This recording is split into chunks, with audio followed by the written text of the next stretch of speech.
오늘 말씀은 창세기 말씀을 보도록 하겠습니다. 주보에 보시면 창세기 1장 말씀도 있고요, 2장 말씀도 있고 3장 말씀도 있습니다. 이것을 중간중간 읽는 것보다요, 지금 이렇게 다 함께 합독하면서 또 내용이 어떠한 것인지 함께 보았으면 좋겠습니다. 다 함께 창세기 1장 26절로 27절부터 합독합니다. 하나님이 이르시되 우리의 형상을 따라 우리의 모양대로 우리가 사람을 만들고 그들로 바다의 물고기와 하늘의 새와 가축과 온 땅과 땅에 기는 모든 것을 다스리게 하자 하시고, 하나님이 자기 형상 곧 하나님의 형상대로 사람을 창조하시되 남자와 여자를 창조하시고, 여호와 하나님이 동방의 에덴에 동산을 창설하시고 그 지으신 사람을 거기 두니라. 16절입니다. 여호와 하나님이 그 사람에게 명하여 이르시되 동산 각종 나무의 열매는 내가 임의로 먹되 선악을 알게 하는 나무의 열매는 먹지 말라. 내가 먹는 날에는 반드시 죽으리라 하시니라. 3장 4절입니다. 뱀이 여자에게 이르되 너희가 결코 죽지 아니하리라. 너희가 그것을 먹는 날에는 너희 눈이 밝아져 하나님과 같이 되어 선악을 알 줄 하나님이 아심이니라. 여자가 그 나무를 본즉 먹음직도 하고 보암직도 하고 지혜롭게 할 만큼 탐스럽기도 한 나무인지라. 여자가 그 열매를 따먹고 자기와 함께 있는 남편에게도 주매 그도 먹은지라. 이에 그들의 눈이 밝아져 자기들이 벗은 줄을 알고 무화과 나무 잎을 엮어 치마로 삼았더라. 14절입니다. 여호와 하나님이 뱀에게 이르시되 내가 이렇게 하였으니 내가 모든 가축과 들의 모든 짐승보다 더욱 저주를 받아 배로 다니고 살아있는 동안 흙을 먹을지니라. 내가 너로 여자와 원수가 되게 하고 내 후손도 여자의 후손과 원수가 되게 하리니 여자의 후손은 내 머리를 상하게 할 것이요 너는 그의 발꿈치를 상하게 할 것이라 하시고. 23절입니다. 여호와 하나님이 에덴 동산에서 그를 내보내어 그의 근원이 된 땅을 갈게 하시니라.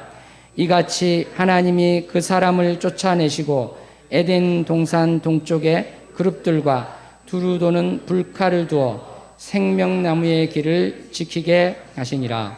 아멘. 예, 우리는 창세기부터 쭉 성경을 1년 동안 꼭 우리가 알아야 될 것을 뼈대가 되는 그러한 것을 보기로 해서 보고 있습니다. 지난 시간에는 창조주 하나님께서 정말 천지를 창조하신 이 부분에 대해서 보았는데요. 오늘은 원죄와 또 원복음이라는 제목을 가지고 우리가 어떠한 지금 상태이며 또 우리의 이 상태에 대해서 하나님께서, 주님께서 어떠한 일을 하셨는지를 함께 고백했으면 좋겠습니다. 기도하시겠습니다. 하나님 아버지, 오늘 말씀 가운데 주님께서 함께하여 주셔서 오직 주님의 뜻만이 드러나게 하여 주시며 듣는 자 모두가 정말 주님께만 마음을 향할 수 있도록 도와주시옵소서. 모든 사람이 주의 영광을 위한 예배에 나오고 주님만을 높이게 하여 주시옵소서. 예수님 이름으로 기도합니다. 예, 지금 잡음이 좀 나세요. 제가 한번 보겠습니다.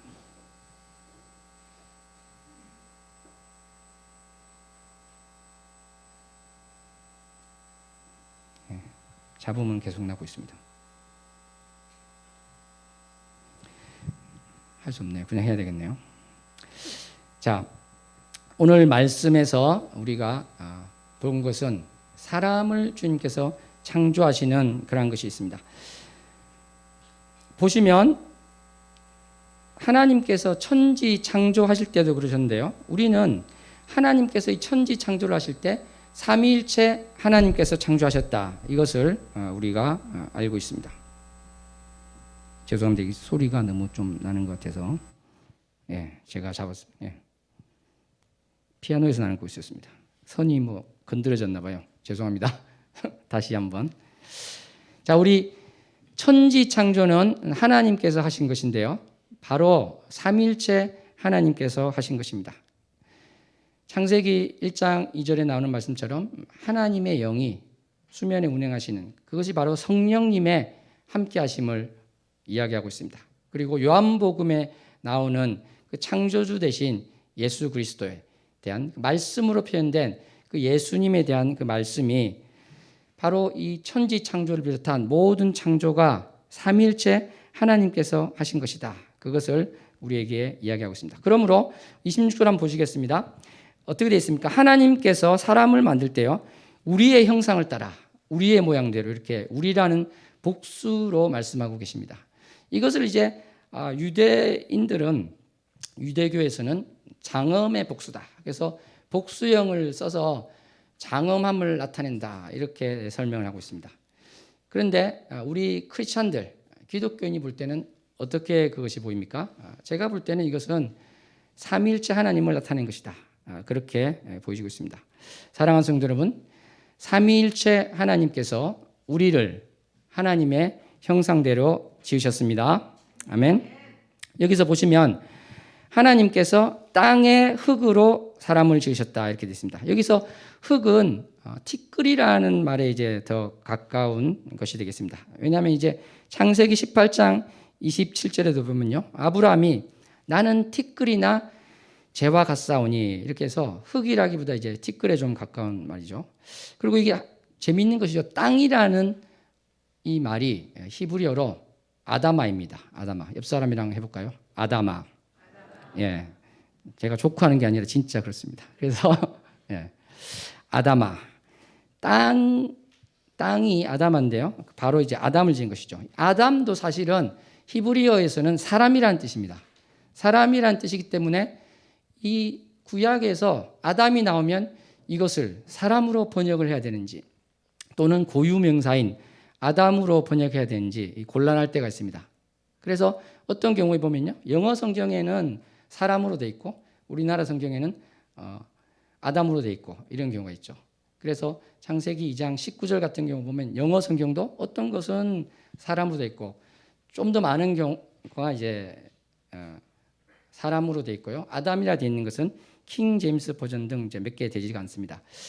그런데 이 아담의 이름이 사람의 이름이 또 아담이 되고 아담이 사람이 된다는 것은 우리에게 알려주고 암시하는 바가 크다 이렇게 할 수 있습니다. 그것은 우리가 좀 이따 보면 알게 되겠지만 바로 아담이 한 사람이긴 하지만 바로 우리 인류를 대표하는 것이 되는 것이고 아담이 했던 것이 우리에게 영향을 미치고 있기 때문에 그러한 것입니다. 우리가 그것을 살피기 전에 먼저 우리가 볼 것은요, 우리는 하나님의 형상을 따라서 창조됐다. 바로 이 놀라우신 말씀인 것입니다. 물론 이 형상이라는 것은 어떤 이미지, 겉모습인 것일 수도 있지만 사실은 그 내면적인 것이 더 크다고 할 수 있겠죠. 우리 옆 사람과 함께 고백했으면 좋겠습니다. 당신은 하나님의 형상대로 창조되셨습니다. 당신은 형상대로 창조되셨습니다. 물론 이제 하나님의 형상의 가장 완전한 모습은 바로 예수 그리스도다. 우리는 이렇게 고백을 할 수 있을 것입니다. 그래서 우리는 서로를 사랑하고 서로를 볼 때요, 여러 가지가 있을 수 있습니다만 가장 기본적으로 우리가 가져야 될 자세, 상대방에 대해서 가장 기본적으로 가져야 될 것은 저 사람은 하나님의 형상대로 지음을 받은 분이구나. 이 고백이 있어야 될 줄로 믿습니다.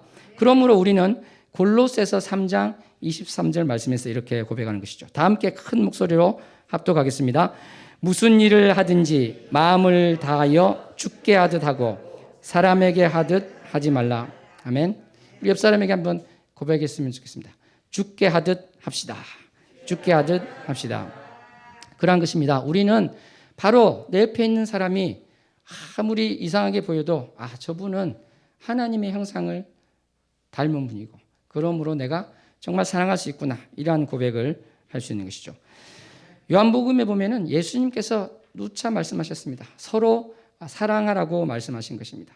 우리가 아무리 하나님의 말씀대로 산다고 하더라도요, 보이는 바 형제를 사랑하지 않을 때 우리는 결코 하나님을 사랑하는 것이 될 수 없는 것입니다. 진짜 마음속으로 정말 내가 서로 사랑해야 되겠다. 교회 내에서 지체 간의 사랑에서 한 몸을 이루고, 가정에서도 정말 사랑을 이루어서 사랑으로 하나 된 가정이 되어야 되겠다. 그것을 우리가 고백해야 될 줄로 믿습니다. 물론 이 가정에서 갈등이 있는 것은 우리가 잘 알고 있습니다. 가정에서 왜 그런 갈등이 또 있을까요? 거기에 대해서는 오늘 그 근본적인 이유에 대해서 잠시 살펴보는 시간이 있을 수 있을 것입니다. 사랑하는 성도 여러분, 하나님께서 이렇게 사람을 창조하시고 사람들에게 이 모든 동물과 만유를 다스리는 그러한 위임권을 주셨는데, 오늘 우리가 쭉 읽어본 바에 의하면 어떤 일이 벌어졌습니까? 바로 선악과를 먹지 말라고 했는데 정령 죽으리라, 반드시 죽으리라고 하셨는데 그 말씀을 어기고 정면 도전한 일이 벌어졌다는 것을 우리가 보았습니다. 그런데 하와를 유혹한 것이 바로 뱀이었죠. 근데 이제 요세푸스라는 이 유대인 역사가가 있습니다. 이 사람은 어떤 소설을 쓴 사람이 아니라 굉장히 이제 역사적인 기록을 하는 사람인데, 이런 사람이 이제 그렇게 실제로 생각을 했어요. 타락이 전에, 아담의 타락이 전에 아마 동물도 말을 했던 것 같아, 이렇게 생각하고 그렇게 쓰기도 하였습니다. 그렇지만 우리는 뭐 그렇게까지는 생각하지 않고요. 이 뱀이 바로 우리가 자주 볼 수 있는 피조물인데, 이렇게 흔히 보는 피조물을 통해서 사탄이 일을 한 것이다, 그렇게 우리는 볼 수 있는 것입니다. 그러므로 뱀을 보는 것이 아니라 뱀이 이제 비유가 되는 것이고, 사실은 실제로 역사하는 사탄에 대해서 우리는 보는 것이죠. 사탄은 어떠한 존재입니까? 바로 거짓의 아비가 사탄이다. 그것이 요한복음 8장 44절에 되어 있습니다. 그러니까 사탄이 하는 것은요, 속이기 위한 것이고 멸망시키기 위한 것이다, 이렇게 우리는 알고 있습니다. 베드로전서 5장 8절에 보면 지금도 그러한 것들이 계속되고 있음을 알 수 있습니다. 한번 합독할까요? 근신하라, 깨어라, 너희 대적 마귀가 우는 사자같이 삼킬 자를 찾나니. 그렇습니다. 지금 마귀, 사탄과 마귀는 이제 같은 말이죠. 마귀는 하나님과 그 사이를 내는 그런 것을 좀 더 이제 강조하는 말이다, 이렇게 할 수 있습니다. 누가복음 22장 31절에도 보시면요, 시몬아 시몬아 보라, 사탄이 너희를 밀가부르듯 하려고 요구하였으나. 이것은요, 우리가 퀴즈를 하면 쭉정이는 날아가고 알곡은 이제 떨어지게 되는 것이죠. 그런 식으로 해서 사탄이 우리를 하나님과 분리시키고 자기가 모든 것을 자기 입맛대로 이끌겠다, 그 이야기를 지금 하고 있는 것입니다.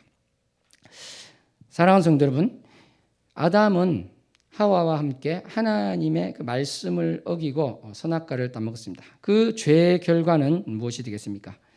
우리가 창세기 3장 17절로 18절을 보면요, 땅이 너로 말미암아 저주를 받았다, 이런 표현을 하고 있습니다. 그러니까 우리가 보고 있는 이 피조개, 거기에서 문제가 생겼다, 이것을 우리는 알 수 있습니다.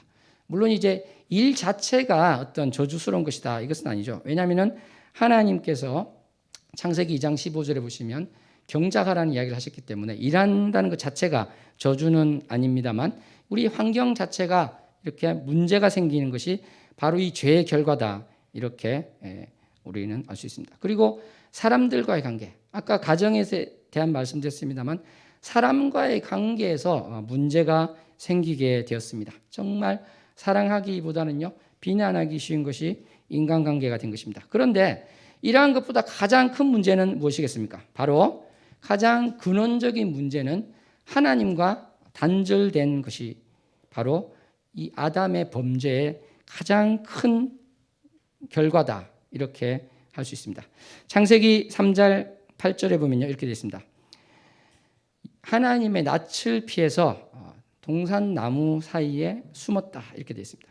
그러니까 범죄한 이후로 하나님과 정말 그런 가까운 관계가 아니라 피하는 존재가 되어버렸습니다.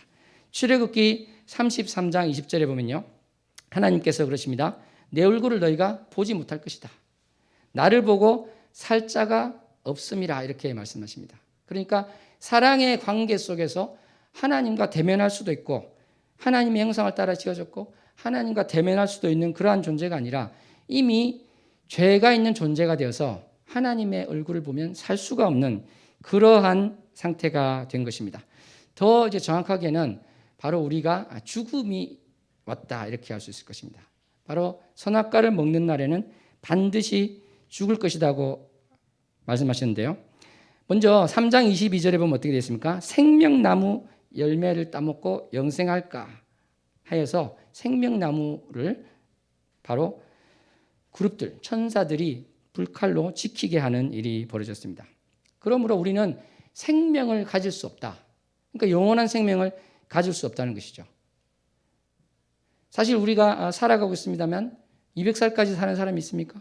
150살까지 지금 사는 사람이 있습니까? 창세기에 앞에 기록된 그 사람들 빼고 지금은 다 그렇게 살지도 못하고 그 사람들마저도 정해진 연한이 있는 것입니다. 그러니까 우리는 어떻게 보면 사는 것이 죽어가고 있는 과정이다. 이렇게도 볼 수 있는 것이죠.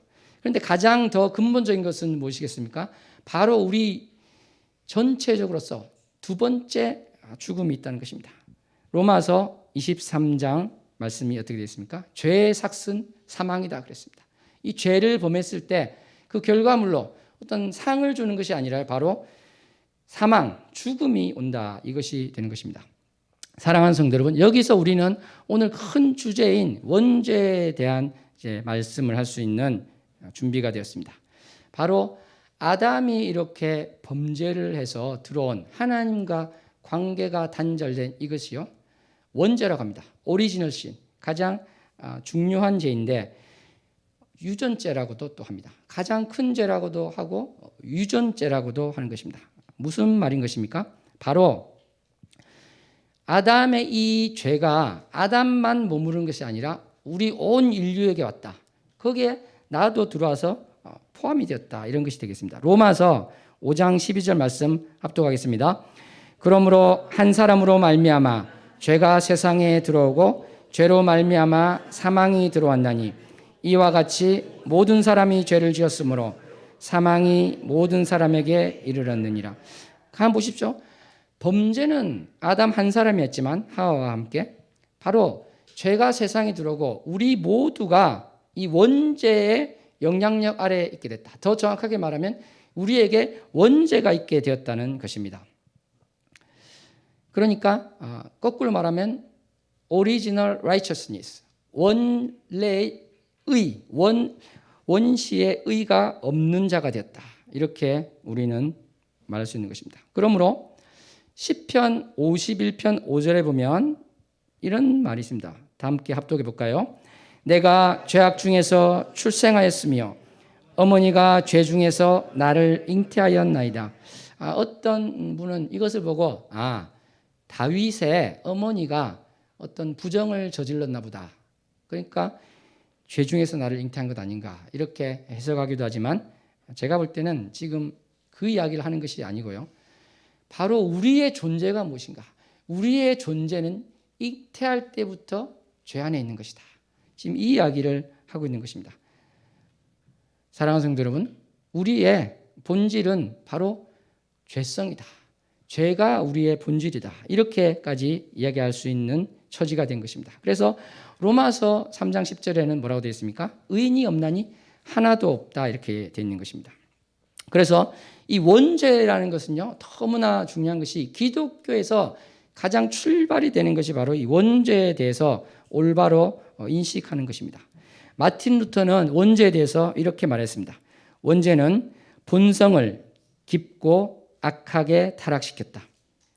이것이 인간의 이성으로 이해할 수 없다. 원죄를 올바로 아는 길은 성경에 근거하고 성경에 근거하여서만 가능하다.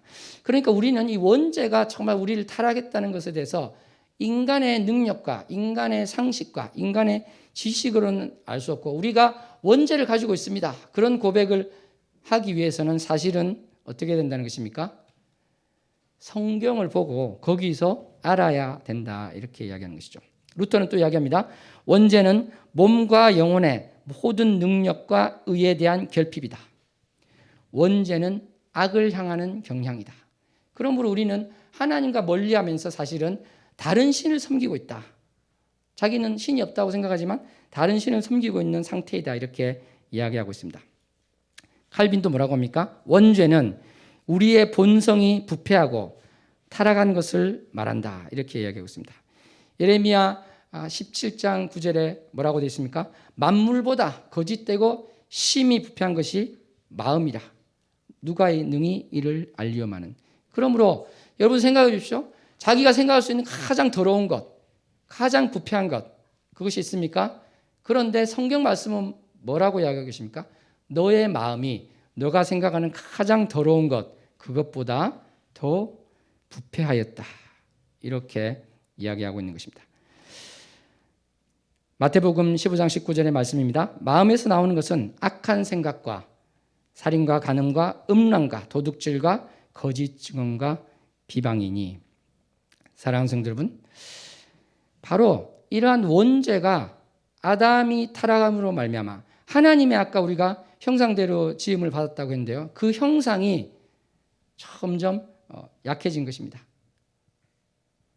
점점이라는 표현이 좀 그렇군요. 그 죄를 범함으로 말미암아 하나님의 형상이 거의 없어진 상태다. 그것이 바로 우리 사람 한 명 한 명의 처지라고 우리가 할 수 있는 것입니다. 바로 이것은 어떻게 볼 수 있을 것인가? 개혁주의에서 이제 이렇게 이야기하는 경우가 있습니다. 이것은 바로 아담과의 언약의 연합에 의해서 우리가 그러한 원죄를 가진 존재가 됐다. 이렇게 이야기하는데 저는 루터도 이렇게 강력하게 이야기하고 있는 것처럼 이 죄가 유전된다. 이런 표현을 하는 것이 합당하고 또 괜찮다고 생각합니다. 아까 우리가 시편 말씀에서 본 것처럼 우리는 이 죄를 아담으로부터 물려받고 있다. 이렇게 우리는 할 수 있는 것입니다. 그런데 이런 말을 하면은 이런 이야기를 하시는 분이 있어요. 라마르크를 이야기하면서 어떻게 그 자기가 태어나서 된 것이 유전이 될 수 있습니까? 내가 피아노를 잘 친다고 내 아들이 피아노를 잘 치나요? 이렇게 이야기를 하는 분이 있을 수 있습니다. 이런 것을 보고 이제 간단하게 뭐라고 이야기합니까? 아는 것이 병이다. 이렇게 이야기할 수 있죠. 아는 것이 병이다. 근데 그렇게 하고 넘어가기보다 계속 그런 마음이 이제 걸리는 분을 위해서 한마디만 말씀드리면 이것은 이제 이럴 수도 있다는 것을 한번 생각해 보시라는 것입니다. 우리가 살아갈 때 환경이나 어떤 조건에 의해서 내가 겪은 것이 자식에게는 전해지지 않는다고 생각하지 않습니까? 그런데 최근에 이제 과학적으로 이제 밝혀진 바에 의하면 유전자가 변형되지는 않지만 이 스위치가 있답니다. 수많은 스위치가 있는데 그러한 것이 온 오프가 된다는 것이죠. 그것이 온 오프 된 상태에서 잉태하고 아이를 낳으면 그 부모의 그것이 전달된다는 것입니다. 그래서 2차 대전 때 네덜란드 같은 경우에 영양이 아주 부족했을 때 어떤 유전자의 스위치가 변형이 됐고 그랬을 때 이 자손들이 덩치가 작아졌는데요. 그것이 3대까지 갔다. 그러한 과학적인 보고가 있습니다. 제가 이 말씀을 드리는 것은 어떤 설명을 위한 것이라기보다는 내가 상식적으로 생각하는 것이 한계가 있구나. 내가 생각지도 못한 부분이 있을 수도 있겠구나. 그런 생각을 하고 우리가 마음을 열고 한번 보자는 그러한 뜻에서 말씀을 드린 것입니다. 사랑하는 성도 여러분, 이게 정말 받아들이기 쉽지 않을 수 있죠. 어떻게 아담 한 명이 범죄했는데 그것이 나에게 유전된다는 말인가? 어떻게 아담이 죄를 지은 것이 나에게 영향을 미쳐서 나는 아담도 아닌데 내가 왜 그 원죄를 지고 살아야 됩니까? 이렇게 불평을 할 수도 있을 것입니다. 사랑하는 성도 여러분, 그럼에도 불구하고 우리는 하나님께서 이것을 말씀하신 것을 올바로 보아야 될 줄로 믿습니다. 사실 저는 이 예수님을 만나기 전에 바로 그런 생각을 했습니다. 기독교에서는 죄인이라는 이야기를 자기에 대해서 참 이야기를 많이 하는데 왜 자기 스스로를 저렇게 낮추는 걸까? 왜 자기 스스로 저렇게 자격지심이 많은 걸까? 저는 그러한 생각을 한 적이 있었습니다. 그런데 하나님을 만나고 보니까 정말 내가 죄가 짜도 계속 나오는 죄인이구나. 이것을 깨달았습니다. 어느 날 제가 그 자동차를 닦는 걸레통에 빤 적이 있었는데요. 정말 시커먼 물이 나오더라고요. 그걸 버리고 또 빨았는데 그래도 시커먼 물이 나왔습니다. 여러 번 하다가 제가 무슨 생각을 했냐면 이것이 나의 모습이구나. 그러면서 제가 눈물을 흘린 적이 있었습니다. 사랑하는 성도 여러분, 바로 우리는 정말 부패한 죄인이다. 그것이 하나님의 우리에 대한 진단인 것입니다. 이것을 우리가 인정해야 될 줄로 믿습니다. 그렇습니다. 우리가 인정하기 싫지만 인정해야 되는 것. 이것이 이제 그래도 인정이 되지 않는 분들은 좋은 방법이 있을 것 같습니다. 나는 아무리 생각해도 죄인이 아닌 것 같습니다. 이런 생각이 드시는 분이 있으면 자신의 주위를 한번 생각해 보기 바랍니다. 자기가 알고 있는 사람들 또는 알지 못하지만 듣거나 또 보거나 언론을 통해서 본 그런 사람들을 보면 저 사람은 정말 죄인이구나 이런 생각을 하게 될 것입니다. 그런데 그 사람들이 바로 나의 거울일 수 있는 것이죠. 나는 보지 못하는 나의 그런 죄성을 딴 사람들은 또 볼 수 있는 것이다. 내가 또 행위로는 짓지 않았지만 나의 마음에 똑같은 것이 있을 수도 있는 것이다. 이것을 우리가 볼 수 있을 줄로 믿습니다. 따라서 아담이 범죄한 것은 하나님의 계명을 어겼다. 이러한 것이 아니라 가장 근본적으로는 피조물인 아담이 스스로 하나님이 되고자 했다. 이런 것이라고 볼 수 있습니다. 그러니까 내가 스스로 하나님이 되어서 선악을 판단하고 결정하겠다. 나를 하나님의 그 법 가운데 있는 것이 아니라 그것을 뛰어넘어서 하나님의 법 밖에 있는 존재가 되겠다. 하나님의 법 위에 있겠다. 내가 독립적으로 선과 악을 분별하겠다. 이러한 태도가 있었기 때문에 이것이 가장 큰 범죄가 되는 것이고 바로 이 아담으로부터 물려받은 이러한 죄성이 우리 마음속에 도사리고 있어서 우리는 계속해서 심지어 크리스찬이 되어서도 이렇게 하나님 앞으로 나아가는 것이 아니라 바깥으로 나가고 정말 사탄이 좋아하는 그러한 쪽 유혹에 빠져들어가게 되는 그러한 안타까운 일이 있다는 것입니다. 그러므로 우리 기독교에 있어서 가장 기초되는 것은 이 원죄라는 것이 나에게 있다는 것이고 그래서 내가 어떠하다는 것입니까? 너무나도 비참한 처지에 있다. 나는 멸망당할 수밖에 없는 처지다. 이것을 참으로 인정하는 것이 필요할 것입니다. 예수님이 아니셨다면 나는 멸망당한다. 나는 지옥에 갈 수밖에 없었다. 이러한 것을 우리 모두 인식해야 될 줄로 믿습니다. 이러한 원죄에 대해서요. 하나님께서 말씀하신 그 원죄. 의인은 없나니 하나도 없다. 이렇게 이야기하신 이 말씀에 비춰서 그렇구나. 내가 정말 크나큰 이 죄의 문제가 있구나. 이것을 우리는 말씀에 대해서 깨닫는데요. 이러한 하나님의 말씀으로 그것을 깨닫지 않고 스스로 인간의 노력으로 원죄를 보려고 할 때는요. 어떻게 되겠습니까? 진단이 달라지겠죠. 처방이 또 달라지게 되는 것입니다. 그래서 유교 같은 경우에 보면 어떻습니까? 맹자는 성선설을 주장하죠. 그리고 순자는 성학설을 주장합니다. 그래서 예의와 정신수련을 통해서 이 문제를 해결할 수 있다. 이렇게 이야기를 하고 있죠. 불교는 어떻습니까? 욕망과 존재하려는 욕구, 의지 이러한 것들을 이제 해탈과 열반으로 가서 의식이나 존재까지 소멸하려는 그러한 방향으로 나아가고 있습니다. 그리고 그리스와 로마의 문화에서는요. 단번에 타락한 것이 아니라 점차적으로 부패했다. 그렇게 이야기하면서 아담의 타락 이후에 바로 있었던 그런 원죄에 대한 것을 부정하고 있습니다.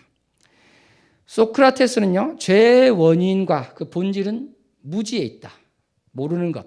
그렇기 때문에 또 인간은 본성상 선하기 때문에 교육을 잘하면 인간의 죄의 문제는 해결이 될 수 있다. 이렇게 생각을 하였습니다. 플라톤은 어떻게 했습니까? 선지하는 영혼의 타락이 있었는데 미덕은 인간의 의지가 있으면 그것을 의지할 수 있기 때문에 인간의 의지로서 미덕을 만들어낼 수 있다. 이렇게 이야기를 했습니다. 그리고 이제 다른 종교들도 모든 문제를 원인을 사람 바깥에서 또 보기도 하고 하였습니다. 또 유명한 사람이 있는데요. 안 좋은 쪽으로 5세기의 영국의 수도사 펠라기우스가 있는데 이 수도사는 죄의 본성에 대해서 죄가 본성이 아니라고 했습니다. 습성이 아니라고 했습니다. 그러니까 자유의지에 따라서 여기서 이제 자유의지는 우리가 생각하는 것과 좀 다르게 쓰이고 있는 것이죠. 자유의지에 의해서 내가 죄를 지을 수도 있고 짓지 않을 수도 있다. 그러니까 내가 노력하면 구원을 받을 수 있다. 이렇게 펠라기우스는 주장한 것입니다. 그런데 우리 기독교에서는 지금 어떻게 이야기하고 있는 것입니까? 나의 이 죄 문제는 내가 아무리 노력을 해도 내가 해결을 할 수가 없는 것이다. 우리가 겉으로 볼 때는 너무나 선행을 베풀고 겉으로 볼 때는 너무나 온유하고 겉으로 볼 때는 너무나 사랑이 넘치는 그러한 분일지라도요. 그분이 깊이 들어가면 들어갈수록 자신의 죄 문제를 깨닫게 된다는 것입니다. 그러므로 어떤 바위를 보면서 면벽수련하는 어떤 분이 죽어갈 때 내가 죄인입니다. 이렇게 고백했던 것은 어떤 것입니까? 바로 어떤 사람을 쫓아가고 있어요. 근데 자기보다 2배 빠른 속도로 계속 도망가는 그 사람에게 아무리 내 평생 쫓아가봐야 해결이 안 된다는 것입니다. 그 사람을 따라잡아야 내 죄의 문제가 끝난다고 생각했을 때요. 남들보다 2배, 3배 빨리 뛰었지만 그 사람을 쫓아갈 수가 없어요. 죽을 때 어떤 생각을 하는 것입니까? 결국 나의 죄 문제는 해결이 되지 않고 나는 여전히 죄인이구나. 남들이 볼 때는 너무나 윤리적인 사람, 너무나 사랑이 많은 사람 그렇게 볼 수 있지만 자기 스스로는 그 진실을 알 수 있다는 것입니다. 물론 이제 모르고 죽는 사람도 많죠.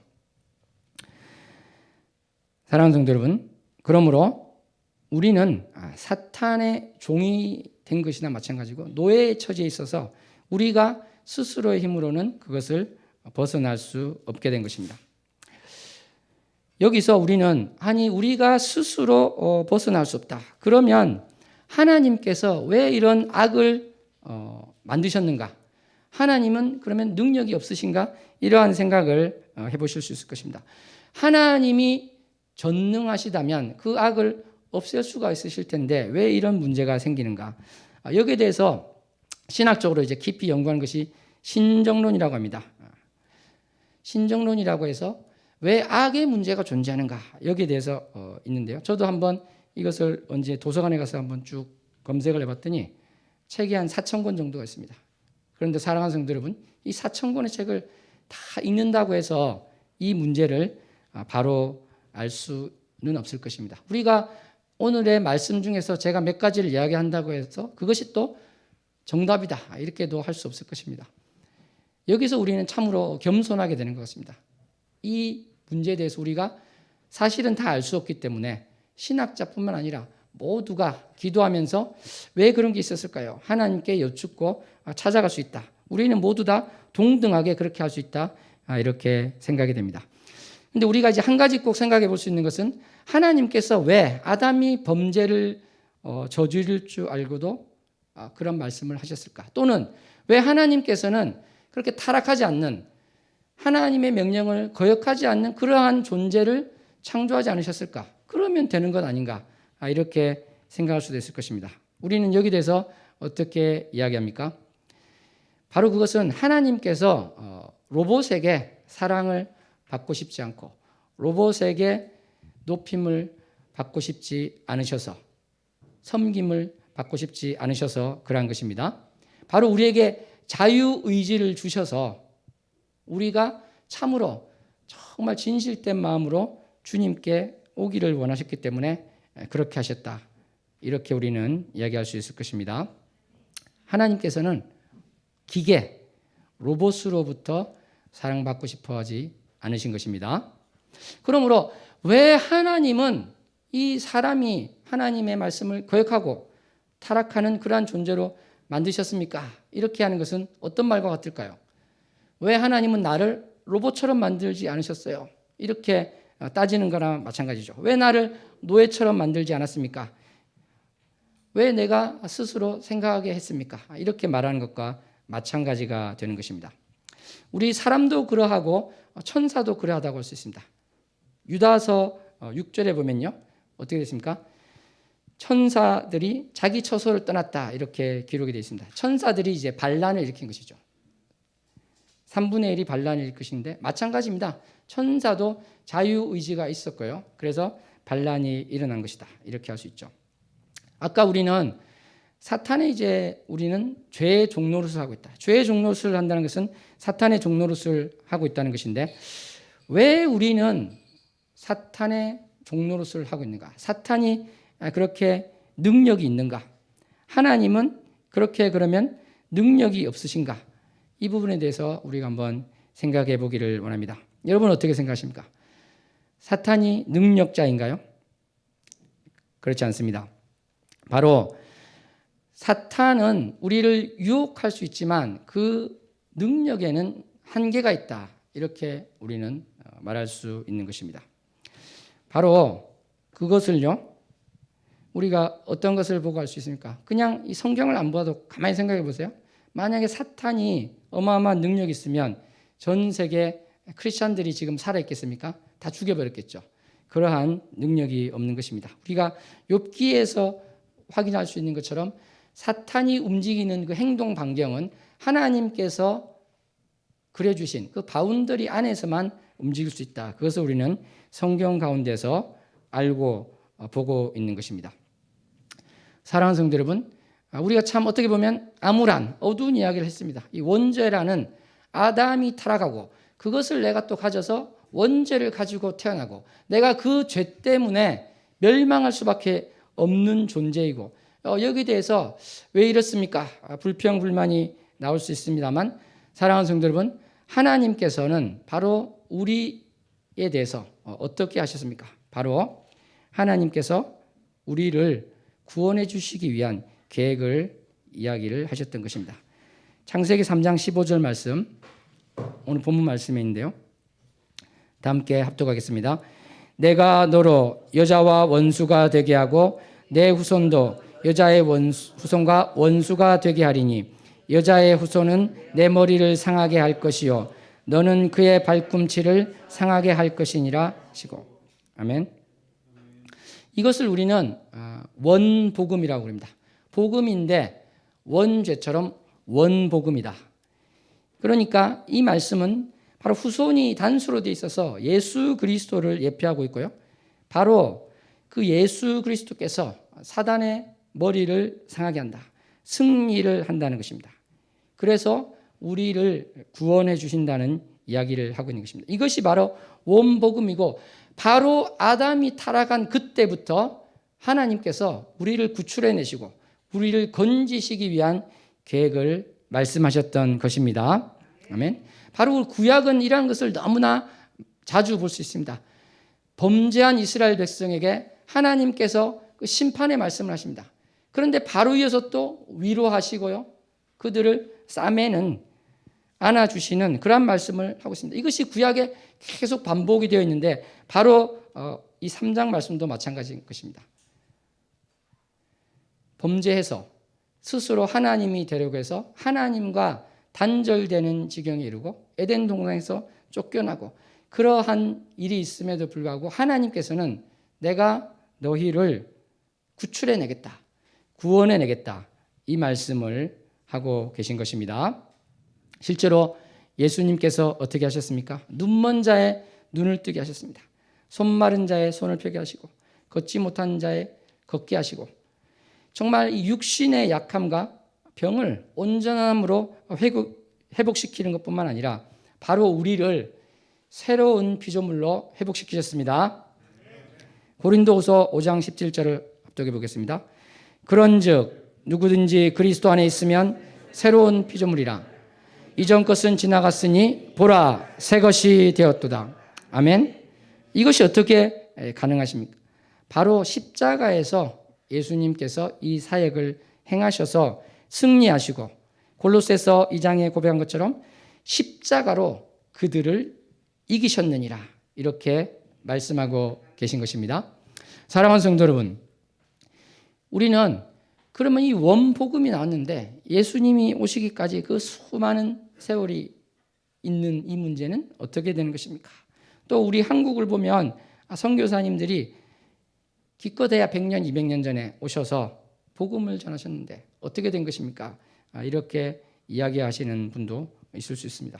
사랑하는 성도 여러분, 그런데 이 모든 것들은요, 사실은 중요한 것은 바로 하나님께서 너다 이렇게 이야기를 하고 계십니다. 어떤 신학자는 그렇게 이야기하고도 있습니다. 예수님께서 영광 받으시기 위해서 사탄의 반란을 바로 잠재우시거나 그 문제를 해결하신 것이 아니라 예수님께서 영광 받으실 때까지 기다리셨다 이렇게 하는 분도 있는데요. 저는 이것이 이제 인간의 생각으로 여러 차원에서 생각을 할 수 있습니다만 결국은 이 인류의 역사를 쭉 이렇게 본다면은 결국은 하나님께서 우리를 구출하시고 구원하는 역사다. 그것을 볼 수 있을 것입니다. 우리 주변을 보더라도요. 정말 40살, 50세, 60세 나이가 점점 많아지는데 전혀 예수님을 모르고 있다가도 나중에 참으로 우리 주님을 만나는 분들을 보게 됩니다. 바로 하나님께서는요. 그 영혼에 대해서 계획이 있으시고 우리가 알 수는 없지만 하나님께서 하나님의 뜻 가운데서 가장 선한 것으로 우리를 인도하고 계시다. 이것을 우리는 고백해야 될 줄로 믿습니다. 우리는 어찌 이 모든 것을 다 알 수 있겠습니까? 그렇지만 주님께서는 우리에게 말씀하고 계신 것입니다. 나는 너를 사랑한다. 이렇게 말씀하고 계신 것입니다. 나는 너를 구원해 주었다. 이렇게 말씀하고 계신 것입니다. 우리 한번 고백했으면 좋겠습니다. 우리는 새로운 피조물입니다. 아멘. 우리가 요한복음에서 정말 여러 번 보았듯이요. 우리는 세상에 속한 자가 아니라 어디에 속한 자입니까? 하늘에 속한 자입니다. 아멘. 우린 땅에 속한 자가 아니라 하늘에 속한 자인 것입니다. 옆 사람에게 당신은 하늘에 속하였습니다. 영화 중에 이제 그런 영화가 있죠. 이 아래쪽 사람과 위쪽 사람이 있어요. 중력이 반대로 작용합니다. 그러니까 저기 아래 동네 사람이 꼭대기까지 올라가면 위쪽 사람 머리랑 거의 닿게 되겠죠. 거꾸로 살고 있으니까. 사랑하는 성도 여러분, 사실 이 이미지가 어떻게 보면 크리스찬과 그렇지 않은 사람의 결정적인 것이다. 우리가 하나님을 만났다. 예수 그리스도를 나의 구주로 영접했다. 그것은 내가 완전히 사람이 바뀐 것입니다. 마치요, 내가 자석이라고 생각해봐요. 자석인데 이 땅바닥이 플러스고, 내가 플러스일까요? 내가 플러스고 땅바닥이 마이너스, 남극 돼가지고 딱 붙어서 산단 말이죠. 그런데 하나님을 만나고 나니까 이것이 반대가 되었어요. 반대가 되면 어떻게 됩니까? 위로 막 올라가죠. 땅바닥에 붙어 살라고 해도 나는 위로 막 올라가는 그러한 존재가 된 것입니다. 아멘? 그런데 우리는 왜 여전히 죄를 짓고 있습니까? 그것은 바로 나를 이 땅에다 묶어주는 용수철이 있는 거예요. 용수철. 이 용수철이, 튼튼한 용수철이 나를 묶어서 너는 땅에 속한 사람이야. 계속 그렇게 속이고 있는 것입니다. 그러므로 우리는 이 용수철, 사탄의 유혹, 이것을 사실은 끊어내기만 해도 내가 변화된 존재로서 살아갈 수 있는 것입니다. 가만 생각해 보십시오. 예수님을 모르고 착한 일을 하려고 하는 사람들, 예수님을 모르고 스스로 구원을 받고자 하는 사람들은 아까 이 자석 비유처럼 땅에 붙어가지고요, 정말 무거운 짐을 낑낑대면서 가는 그러한 것과 마찬가지인 것입니다. 그런데 우리는 예수 그리스도로 말미암아 새 피조물 된 우리는 자석이 튕겨져 가듯이 낑낑대고 살 필요가 없는 것입니다. 바로 하나님께서 우리를 도우시기 때문에 그러한 것입니다. 그런데 하나님의 도우심을 뒤로하고 나를 묶고 있는 이 용수철과 같은 그러한 것에, 맞아, 나는 저것을 좋아하지, 나는 저것을 사랑하지, 그러면서 옛사람의 것이 계속 나오고 있을 때 우리는 신분이 바뀌었음에도 불구하고 누가 보더라도 신분이 안 바뀐 사람하고 똑같이 살고 있는 것이죠. 그러므로 바로 사탄의 거짓의 압이라고 하는 것입니다. 우리는 속아서 내가 사실은 그것을 좋아하는 것이 아닌데, 내가 사실은 하나님을 사랑하고, 내가 사실은 하나님의 말씀을 사랑하고, 내가 사실은 기도하고 싶은 것이 나의 이제 본 모습이 되었는데 나는 여전히 옛 모습대로, 그 옛 습관에 젖어서 그때 좋아했던 것을 계속하고 거기에 어마어마한 열정을 붓고 거기에 시간을 보내고 내 마음 가운데 이제 바뀐 마음으로 내가 저 사람을 이제는 사랑할 수 있는데 미워하고 있는 것입니다. 사랑하는 성도 여러분, 이 용수철과 같은 그 속이는 것을 끊어버리고 진정한 나, 변화된 피조물로서의 삶을 사는 저와 여러분 되기를 소원합니다. 아멘. 사랑하는 성도 여러분, 욥기 말씀에도 되어 있습니다만 정말 그의 몸에는 내 손을 대지 말지니라 이야기를 하셨습니다. 또 요한 1서 5장 18절에는 어떻게 되어 있습니까? 다 같이 합독했으면 좋겠습니다. 하나님께로부터 난 자는 다 범죄하지 아니하는 줄을 우리가 아노라. 하나님께로부터 나신 자가 그를 지키심에 악한 자가 그를 만지지도 못하느니라. 아멘. 악한 자가 만지지도 못하는 것이 바로 우리의 신분인 것입니다. 아멘. 우리는 참으로 존귀한 존재가 된 것입니다. 옆 사람에게 한 번 더 고백합니다. 당신은 존귀하신 분입니다. 그러므로 우리가 앞에서 가정에서의 문제, 또 교회 지체 간의 사랑하는 문제에 대해서 이야기를 했습니다. 세상에는 많은 책이 있습니다. 금성, 목성 이야기도 있고요. 그러한 책들을 보고 우리가 변화가 될 수도 있지만 가장 근본적으로 나의 이 죄의 문제에 대해서 확실하게 알고 바뀌지 않는 한 이것은 요원한 문제가 되고야 말 것입니다. 사랑하는 성도 여러분, 우리는 예수님을 영접하고 또 성령님께서 내 안에 내주하심으로 말미암아 새 생명을 얻었습니다. 거듭났습니다. 그 말은 또 하늘로부터 났다 이렇게도 할 수 있는 헬라어 말인데요. 그렇게 우리가 되었음에도 불구하고 그렇게 살지 못한다면 그것은 어디가 지금 문제가 되고 있는 것입니까? 내가 하나님 말씀을 보고 그 양식을 먹고 살아야 되는데 그렇게 하고 있지 않으면 내가 어떠한 문제가 벌어지고 있는 것입니까? 이 사단이 거짓의 압이라 그랬는데요. 여러 가지 중에 이제 이러한 것이 있습니다. 여러분이 구원을 받으셨습니까? 과거의 죄와 현재의 죄와 미래의 죄가 해결함을 받았습니다. 여기까지는 맞는 말입니다. 그런데 이제 그 다음에 이런 말을 할 수가 있다는 거죠. 그러므로 죄에 대해서는 회개할 필요가 없습니다. 회개는 예수 믿을 때 한 번 했으면 됩니다. 실제로 그런 데가 있어요. 바로 이제 구원파 이단인 것입니다. 사랑하는 성도 여러분, 진정한 그리스도인은 매일매일 회개해야 될 줄로 믿습니다. 바로 이 루터가 한 고백이 바로 그러한 것입니다. 내가 주님께 정말 찔린 마음을 가지고 주님 오늘도 제가 이러한 자입니다. 이렇게 무릎 꿇고 주님 앞에 회개하는 우리 모두가 되기를 소원합니다. 사랑하는 성도 여러분, 만약에 여러분께서 이 죄 문제에 대해서 목사님 저는 1년을 제가 스스로를 지켜보았는데 회개할 마음이 한 번도 없었습니다. 내가 찔리는 마음을 가진 적이 단 한 번도 없었어요. 그런데 저는 정말 교회 일에 엄청 열심히 하고 있습니다. 이런 분이 만약에 한 분이라도 계시다면 그분은 교회 봉사를 멈추시고 정말 하나님과 나와의 관계를 회복하시기 바랍니다. 다시 말해서 하나님, 저는 하나님을 모릅니다. 예수님을 모릅니다.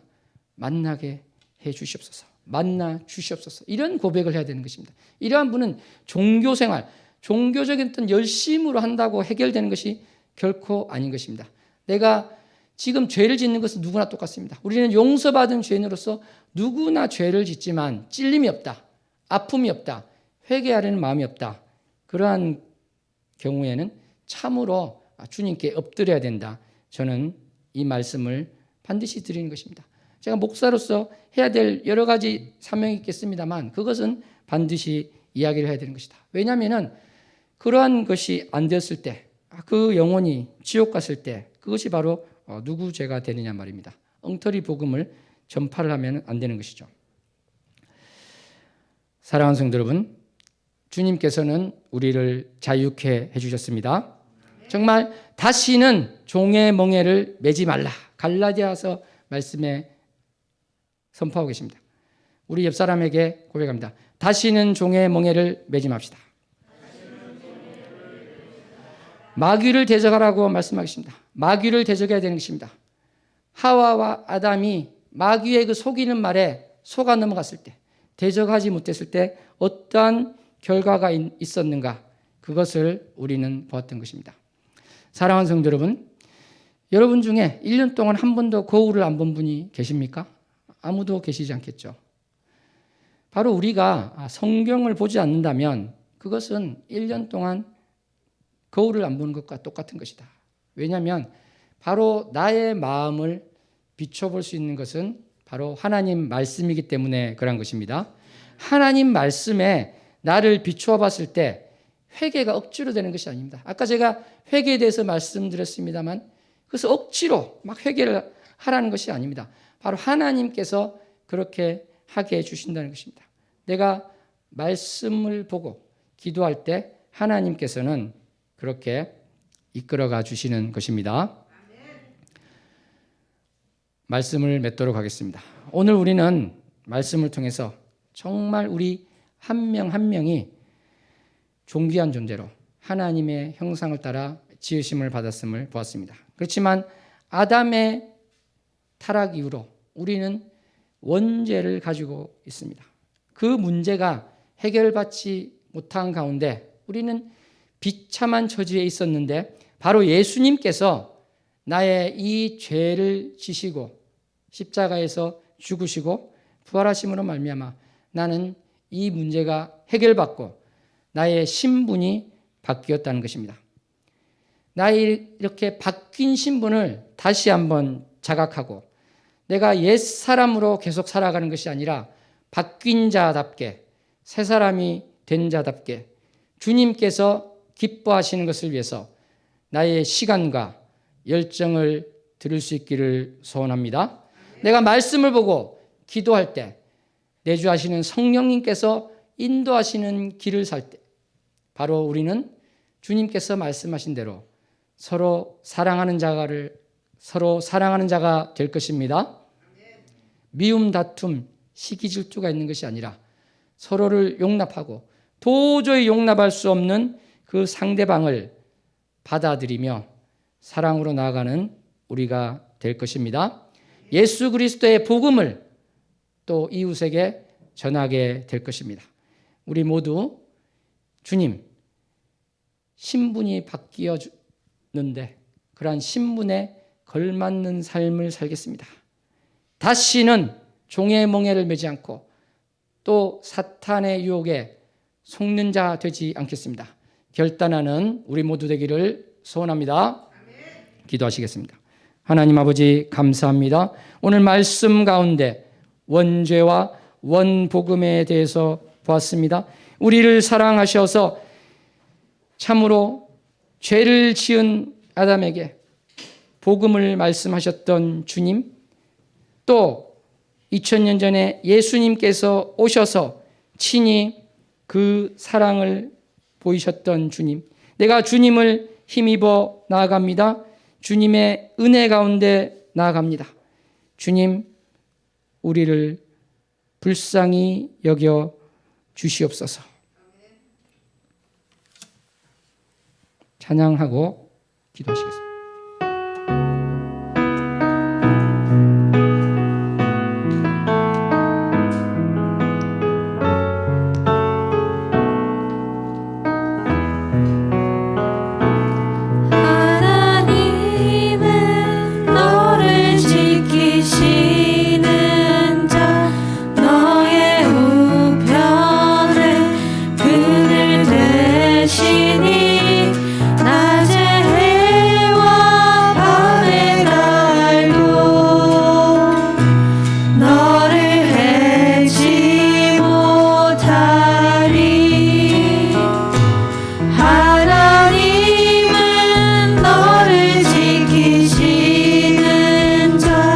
너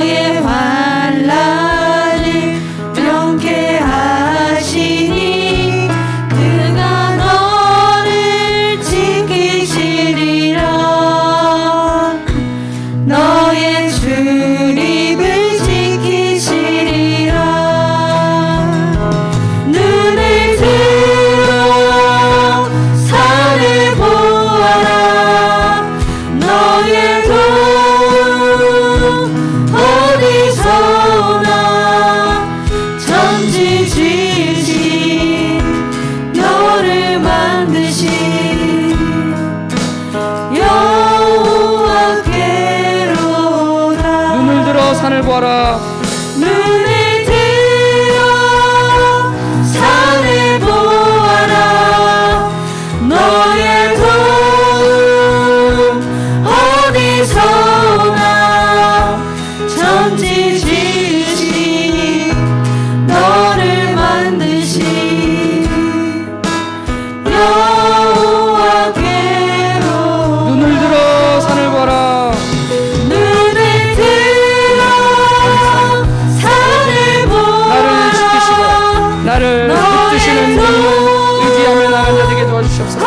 아버지, 나를 바라보고 나아가는 천지 지으신 아버지, 우리의 기도를 너를 만드신 여호와께로다. 함께 주여 세 번 부르고 기도합니다. 주여,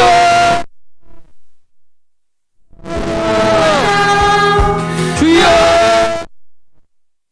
아버지, 주님 감사합니다. 사랑합니다.